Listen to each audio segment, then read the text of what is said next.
Chers amis, nous sommes très heureux de vous retrouver pour cette nouvelle émission de Présence protestante.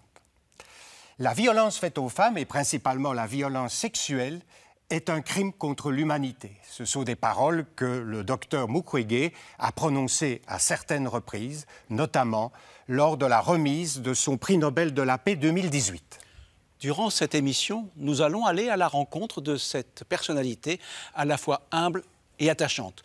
Denis Mukwege est médecin, mais il est aussi pasteur. Fils de pasteur, il a 5 enfants. Les femmes qu'il soigne dans son hôpital à Panzi disent de lui que c'est Papa Mukwege. Et nous allons commencer tout de suite cette émission en regardant ce qui s'est passé ce 5 octobre dernier à Oslo lors de la remise de son prix Nobel de la paix.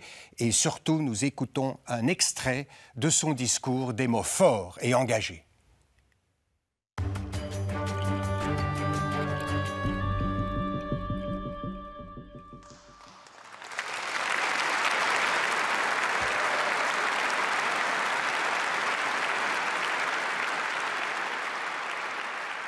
Cela fait 20 ans, jour pour jour, qu'à l'hôpital de Panzi, je vois les conséquences de cette mauvaise gouvernance de mon pays. Bébés, filles, jeunes femmes, mères, grand-mères, et aussi les hommes et les garçons violés de façon cruelle, souvent en public, en collectif, en insérant du plastique brûlant ou en introduisant des objets contondants dans leurs parties génitales. Je vous épargne des détails. Le peuple congolais est humilié, maltraité, massacré depuis plus de 2 décennies au vu et au su de la communauté internationale. Aujourd'hui, grâce aux nouvelles technologies d'information et de la communication, plus personne ne peut dire « je ne savais pas ». Avec ce prix Nobel de la paix, j'appelle le monde à être témoin et je vous exhorte à vous joindre à nous pour mettre fin à cette souffrance qui fait honte à notre humanité commune. Alors pour vivre cette émission, nous accueillons un journaliste, Fabien Ruel, qui n'a pas attendu que le docteur Mukwege reçoive ce prix, alors qu'il en a quand même reçu un certain nombre jusque-là. Mais vous avez été sur le terrain, à Panzi, dans son hôpital où il répare les femmes, et vous avez vécu plusieurs semaines avec lui et vous êtes là, notre témoin aujourd'hui, pour nous parler de lui. Alors, quand vous écoutez ce discours, quand même très engagé et très fort, à quoi vous pensez? Qu'est-ce qui vous touche dans ce discours? Directement, ce qui me frappe, et il est fidèle à lui-même, le docteur ne fait quasiment aucun cas de sa personne. Pour lui, son engagement est presque vain. Ce qui le fait vivre, ce qui le fait respirer, ce sont bien évidemment les bénéficiaires de son action. Et je suis quasi certain que lorsqu'il a été nominé, lorsqu'il a été appelé, les premières pensées sont parties vers celles et ceux qui soignent au quotidien, puisque forcément c'est son combat, ce que j'ai pu voir, ce que j'ai pu ressentir. Évidemment, il n'y a pas de mots et on le sent d'ailleurs au travers de l'émotion lors de ce discours. C'était un discours qui effectivement est plein d'émotions. Il nous apprend des choses terribles pour ceux qui ne les savaient pas encore. Et on sent que lui-même est chargé d'émotions. Oui, d'autant plus que si vous vous souvenez, lorsqu'il a reçu le prix Sakharov, il disait « Chaque maman que je soigne, je la prends comme ma maman. Chaque enfant comme ma fille. Chaque femme violée, je le prends comme quelqu'un de ma famille et je pense à celles et ceux qui m'entourent. » Donc c'est sa principale préoccupation, c'est de soigner l'autre. Mais ce qui est fort avec lui, c'est que lorsqu'il soigne, il regarde bien sûr la personne, il regarde son contexte, il pense à sa propre famille et il dit même dans son discours qu'il voit ce qu'un œil ne peut supporter. Personnellement, j'ai eu l'occasion aussi de malheureusement voir des images de ces désastres, d'en filmer, sans donner de détails parce que c'était très dur, mais je pense quand même que lui a quelque chose de particulier poursuit le combat malgré toutes ces choses. Et lorsqu'il se présente, c'est toujours ces victimes qu'il met en avant. Et lorsqu'il se défend aussi, parfois parce qu'il est attaqué, c'est toujours vers les victimes où vont ses pensées. Évidemment, l'émotion est là du début à la fin de ce discours. Il n'oublie pas d'où il vient ni où il va. Quel est le cœur de son combat? Le cœur de son combat, c'est évidemment la bienséance pour tous les hommes. C'est soigner, bien sûr, chaque personne avec la même vision, le même équilibre. Le cœur de ce combat, ce sont, comme il l'a dit, les violences sexuelles. Lorsqu'on pense ici aux violences sexuelles, on pense, et ça en fait partie, aux attouchements qu'on peut vivre dans les transports en commun, on pense au regard, on pense aussi à tous ces hommes, et parfois les femmes aussi, qui intimident l'autre. Et ce qui est impressionnant avec le docteur dans son combat, c'est que le viol est utilisé comme une arme de guerre. Et lorsqu'on dit ça, on l'entend. Malgré tous ces prix, aujourd'hui, lorsque l'on parle de ça autour de nous, le viol comme une arme de guerre, ça semble d'une autre planète. C'est son quotidien. J'ai des témoignages qui me reviennent, des mamans qui me disaient « mais moi j'ai été arrêté un jour dans le bois et mon agresseur m'a demandé est-ce que mon enfant a mangé ?» Et la maman dit « pas encore ». Alors il a dit, l'agresseur, tu vas maintenant faire caca, tu vas faire de la bouillie, tu vas nourrir l'enfant. Et elle a raconté qu'après avoir fait ça, il avait vraiment abîmé, comme le dit le docteur, sexuellement l'enfant. Et elle aussi a été violée par cet homme. Ça, c'est le quotidien du docteur. C'est le quotidien de celui qui porte bien sûr l'espoir, qui fait le tour du monde pour sa cause. Mais je l'ai vu aussi, les mains remplissant lorsqu'il opère. On l'appelle parfois en urgence parce que ce qui se passe là-bas ne peut... Il n'y a aucun mot pour illustrer, bien sûr. Mais il dira lui-même que tous ces prix qu'il reçoit, ce sont des outils pour faire avancer la cause. Bien évidemment, et comme on en parle souvent, il est là comme un combattant. Il a tous ses prix et malgré cela, il faut constater, sans juger rien ni personne, mais que sur le terrain, la situation n'évolue pas. Ça veut dire que... C'est un combat perdu d'avance, presque? Je dirais, même si je veux rester optimiste, je dirais presque à partir du moment, vous savez, où j'ai eu l'occasion de malheureusement rencontrer des mamans qui avaient été violées.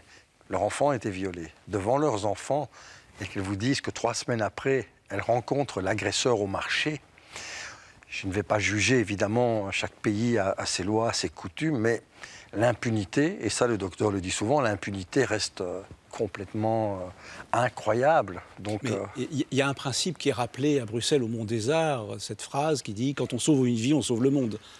C'est un de ses principes, c'est aussi, évidemment. Je pense que, voilà, j'imagine que ça peut être chez lui aussi quelque chose de très important. C'est chez lui quelque chose de très important, puisque ce qu'il faut savoir, hein, on n'est pas sans savoir qu'il a été plusieurs fois victime d'attaques. Aujourd'hui, la vie du docteur Mukwege sur le terrain, il n'habite plus à Bukavu, sa ville, il habite sur le site de l'hôpital. Pour pouvoir être protégé. Pour pouvoir être protégé et éviter les déplacements. J'ai eu l'occasion de faire des déplacements avec lui, on changeait de véhicule. Il y avait toujours des gardes du corps qui regardaient. À un moment dans le processus, pour une raison inconnue, l'ONU ne l'a plus trop pris en charge au niveau sécurité. C'était pas facile, ça semble revenu.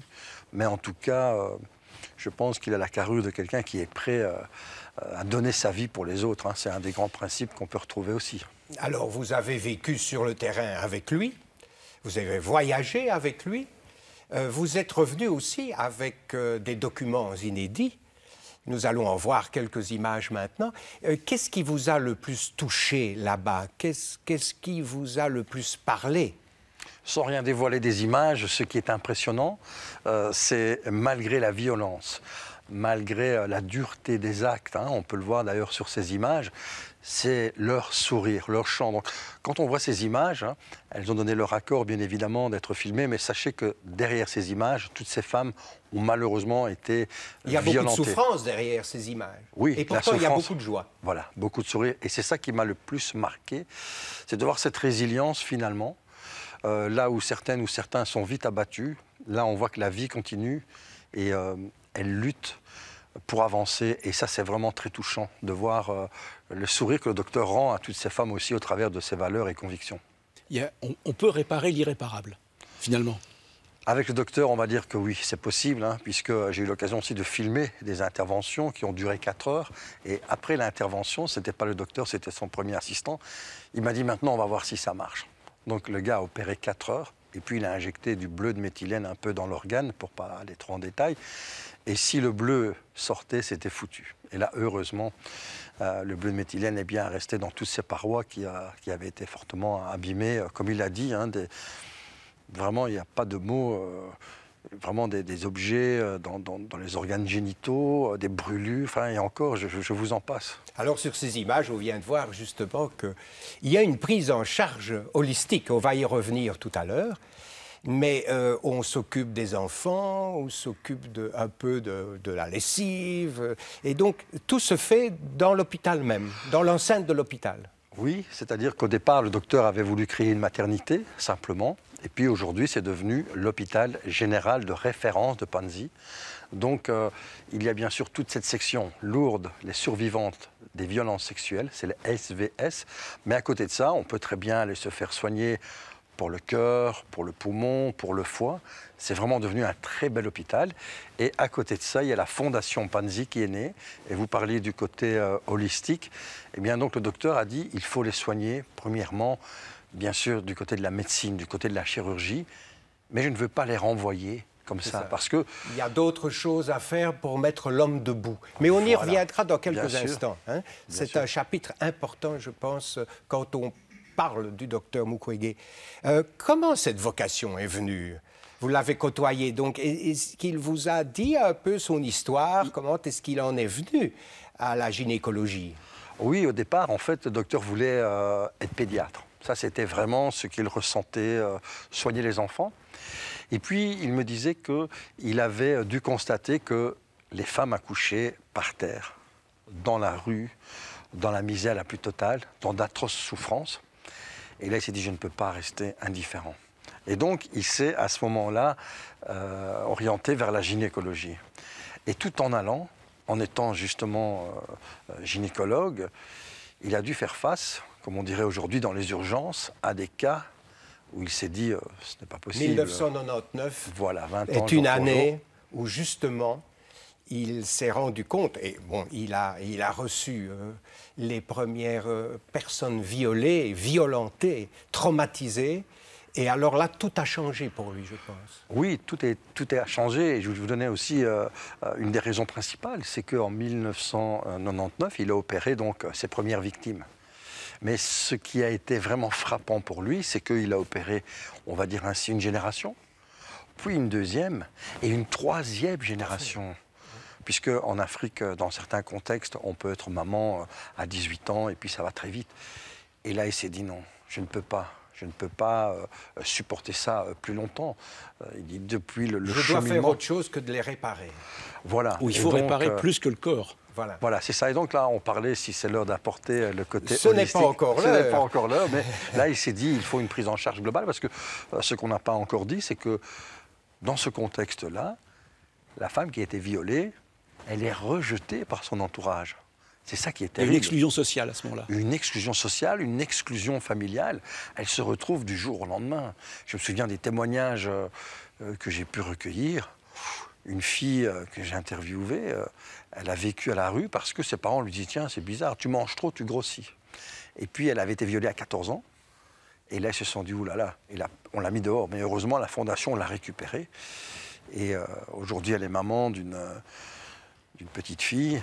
Et voilà, toujours avec cet aspect de se dire, il faut accompagner et ne pas détruire la personne, puisque finalement, vous imaginez bien, à 14 ans, ce sont 2 enfants ensemble. Oui, qui sont mis sur la rue, sur le trottoir. Voilà. On imagine tout ce que ça peut être par la suite. Exactement. Et puis, souvent, même des enfants, parfois, disparaissent. C'était assez quand même... c'était assez lourd de se dire que la victime est violentée, mais elle est doublement victime, puisque l'entourage, la société rejette. Alors, il était fils de pasteur. Oui. Et je pense que dans les anecdotes qu'il dit lui-même, il faisait des visites avec son père aux malades. Et puis, tout à coup, il arrive devant un enfant. Son père prie, bien sûr, en tant que pasteur, il prie pour cet enfant.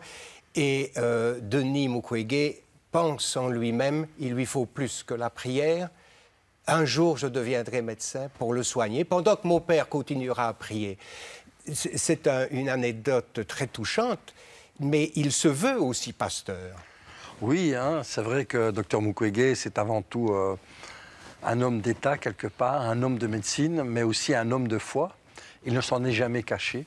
Il aime aussi trouver l'équilibre, puisqu'aujourd'hui, je pense que nous sommes appelés évidemment à ça, garder nos valeurs, les partager. Mais Denis Mukwege est un excellent pasteur, un excellent enseignant et aussi un homme de foi et de prière. Ce qu'il faut savoir, c'est qu'à l'hôpital de Panzi, tout en étant hôpital général de référence, chaque matin, la matinée commence par des chants, la prière et le culte, chaque jour. C'est comme ça que la journée débute à 2 pas de son bureau. En fait, on pourrait dire que c'est un excellent homme, avant tout. Oui, c'est vrai. Et après, il va puiser ses forces dans la spiritualité, dans la foi, dans... Voilà, surtout dans l'écriture, la prière, la manière de vivre aussi. C'est quelqu'un qui n'a pas de porte de derrière et qui dit toujours dans les yeux ce qu'il a à dire par rapport à ses convictions. Quand ça va, ça va. Quand ça ne va pas, il le dit. Mais il reste en tout cas debout et c'est vraiment un homme intègre. Ça, on peut le confirmer. Et comment il associe, comment il répond à la question, quelque part, devant toutes ces atrocités qu'il voit au quotidien, ce Dieu d'amour? Comment répond-il pour lui-même? Parce que ça doit être excessivement dur. Il parle de l'amour, il enseigne l'amour de Dieu, et puis d'autre part, il voit des désastres. Oui, simplement lors d'échanges aussi, parce qu'on peut tous se poser ces questions lorsqu'on voit ces désastres aujourd'hui dans notre société ici, où de par le monde, on se dit, tiens, comment de telles choses sont-elles possibles? Sont-elles, entre guillemets, permises, on va dire, par l'au-delà? Lui dit simplement que forcément le cœur de Dieu est amour et que l'homme a le cœur tortueux, comme dit d'ailleurs, je pense, la Bible. Le cœur de l'homme est tortueux. Mais évidemment, c'est quelque chose qui pose question. En tout cas, lui passe bien au travers et ne perd pas pied, ne perd pas foi, si j'ose dire, malgré tout ce qu'il peut constater. Ce qui est clair, c'est qu'il a, malgré tout, un regard bienveillant sur ses agresseurs. Oui. Dans un livre qui vient de paraître, un dialogue avec Guy Bernard Cadière, qui est médecin belge, qui va aider le docteur Mukwege régulièrement, avec qui il a monté Panzi, etc. Il y a un passage où il parle de la foi, justement, alors que Cadière, et lui, dit « je suis athée, je suis... » Voilà. Mais il se retrouve sur ce chemin, la spiritualité de l'amour, finalement.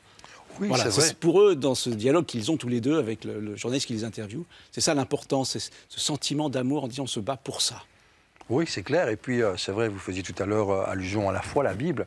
La Bible dit quand même que l'amour surpasse tout. Et je pense que sans amour, on ne peut rien faire. Et un pasteur me disait un jour, on peut tout pardonner avec beaucoup d'amour. Et je pense que ça, ce sont aussi les paroles du docteur, sans quoi, franchement, je pense qu'avec tout ce qu'il voit, tout ce qu'il constate, on parle ici de 45 000 violenté, que lui-même a posé les mains. Depuis 1999. Voilà, 45 000, vous imaginez, ça peut paraître... On peut tout pardonner à condition que la justice passe aussi. Alors justement, nous arrivons maintenant à ce fameux chapitre sur la médecine holistique. Et nous allons entendre le docteur lui-même nous expliquer comment mettre l'homme, la femme, debout par cette médecine holistique. Nous l'écoutons maintenant. La prise en charge des victimes de violences sexuelles de manière holistique, c'est une idée qui avait progressé avec la prise en charge. Donc, au départ, on prenait en charge les victimes de violences sexuelles seulement sur le plan médical. Mais assez rapidement, on s'était rendu compte que le plan médical ne suffisait pas puisque ce sont de patientes qui avaient finalement non seulement une atteinte physique, mais elles avaient également un trauma profond. Et donc, nous, assez rapidement, on a commencé à former des équipes d'assistantes sociales, mais aussi des psychologues, pour qu'ils puissent faire face à ces traumatismes psychologiques que les patientes présentaient. Mais ça va constituer donc le deuxième pilier de notre prise en charge. Mais avec le temps, nous nous sommes rendus compte que quand les victimes se portaient bien physiquement et que sur le plan psychologique, elles étaient capables d'affronter la vie ou la société, mais le grand problème, c'est qu'il fallait les accompagner pour une réinsertion socio-économique.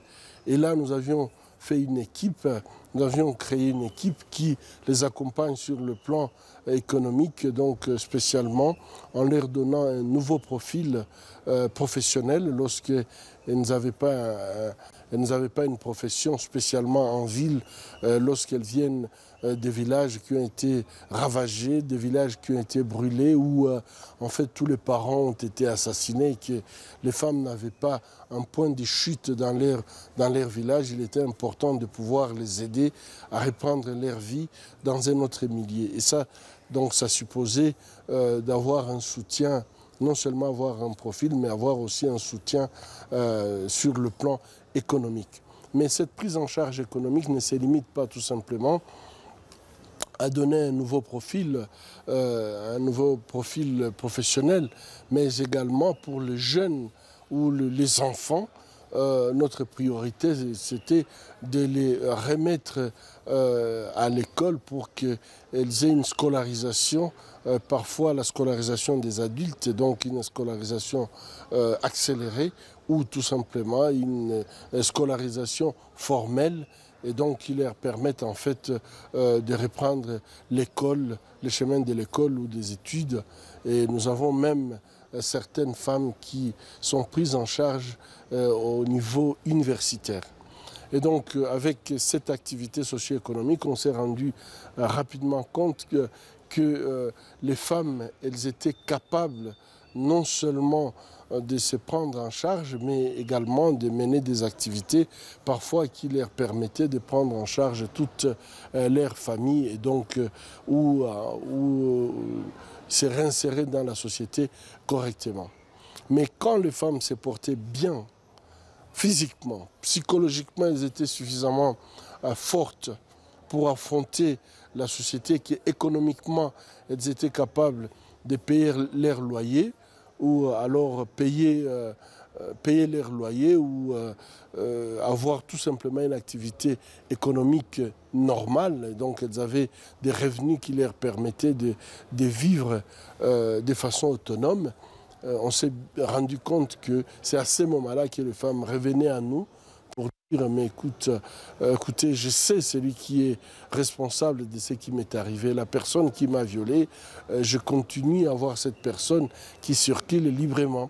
Et donc les femmes revenaient à nous pour demander qu'on les accompagne sur le plan légal.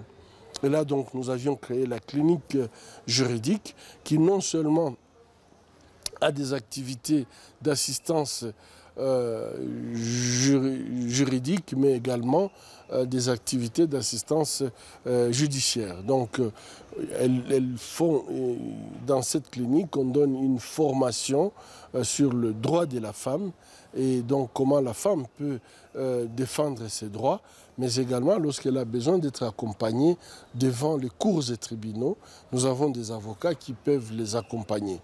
Et donc, ces 4 piliers, donc le pilier médico-chirurgical, le pilier psychologique, le pilier socio-économique et le pilier légal, nous a semblé aujourd'hui en fait 4 piliers qui fonctionnent pour pouvoir aider les femmes à se réinsérer dans la société après avoir subi des traumas profonds d'origine de viols et violences sexuelles. Alors on se rend bien compte que tout ne se passe pas en salle d'opération. C'est très important, bien sûr, mais pour mettre quelqu'un debout, il y a le côté psychologique, il y a aussi la réinsertion sociale, et puis il y a cette fameuse justice. Alors comment est-ce que vous avez vu, vous, sur place, cette chose-là se pratiquer? Est-ce que les gens reviennent chaque fois à l'hôpital? Est-ce que c'est autour de l'hôpital que ça se passe? Donc le docteur est très pragmatique. Ça veut dire que ces services sont sur place. Il y a des assistantes sociales qui se rendent aussi chez les victimes, qui travaillent aussi à leur réinsertion. Comme il l'a dit, il y a des tas d'ateliers qui sont là. Le but, c'est de les remettre dans la société. Donc, certaines vont travailler un peu en faisant de magnifiques sacs. D'autres vont dire, tiens, moi, je fais une petite affaire, je vends de l'huile, de l'essence. Le but, c'est qu'elles puissent retrouver de la dignité, pouvoir louer une maison dans certains cas, ouvrir un commerce. La clinique juridique dont vous parliez, j'ai vu des avocats. J'ai assisté même, entre guillemets, à un procès où la victime était à gauche, l'agresseur à droite, et où il y avait quelqu'un qui conciliait.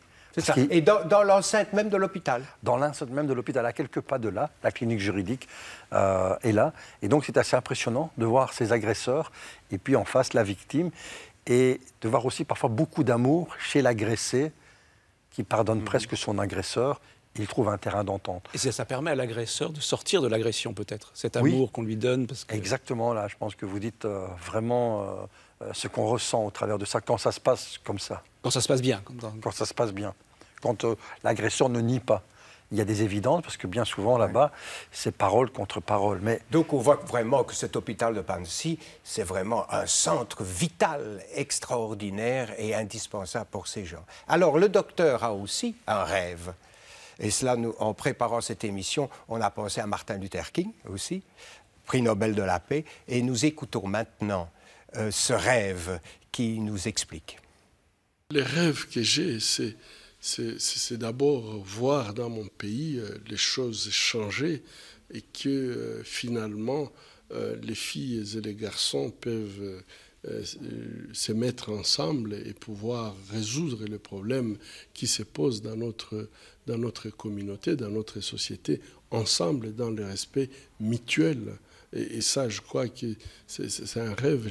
J'ai des enfants, j'ai des filles, j'ai un garçon. Et il est vrai que moi, quand j'imagine tout simplement les potentiels qu'on peut avoir lorsqu'on donne aux enfants cette chance de grandir dans le respect mutuel, de grandir dans cet esprit de comprendre qu'on est complémentaires et qu'on ne peut pas être compétent en tout, on ne connaît pas tout, mais l'autre peut faire mieux que moi et que je peux progresser seulement lorsque je sais utiliser les compétences qui sont autour de moi. Or, ces compétences sont parmi les garçons et parmi les filles. Et donc je crois que ça, c'est mon rêve de voir une société qui se construit sur la base égalitaire.